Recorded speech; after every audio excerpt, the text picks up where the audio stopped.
Omusango gw'okutemula omusuubuzi w'omu Kampala Henry Katanga guzzemu okuwulirwa mu kkooti enkulu. Olwaleero omujulizi we-17 avunaanyizibwa okwekenneenya ebifaananyi ebyakwatibwa kamera enkesi ziyite CCTV awadde obujulizi ku bifaananyi ebyabula mu kifo awaali omusango.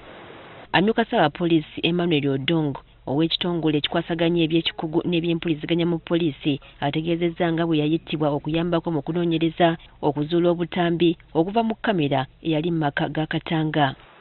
Ono abadde mu maaso g'omulamuzi Rosette Comfort abulidde kkooti nti ku makya omugenzi Katanga lwattibwa nga 2/11 ku ssaawa 1:45 ez'okumakya kamera yasooka n'eggyibwako wabula ne bagizzaako ku ssaawa 2 ez'okumakya. Kino nno kyalobera kamera eno okukwata ebifaananyi nga nnamwandu Mole Katanga afuluma okugenda mu ddwaliro obutakwatibwa. Kyokka nnyonnyodde nti kamera za poliisi ez'oluguudo lw'Ekinnawattaka ne ku masaŋŋanzira g'oku ddwaliro lya IHK zaamukwata ng'atwalibwa mu mmotoka. Mu kiseera ky'okusooyebwa kajjojjijjojji w'ebibuuzo okuva mu bannamateeka ba Mole Katanga, Odong akkiriza nga bw'ataasobola kakasa oba kamera zino zaali zitaataaganyiziddwa oba nga amasannyalaze ge gaali gavuddeko mu bbanga we zaalemererwa okukwata ebyali bigenda mu maaso mu kaseera Katanga we yafiira.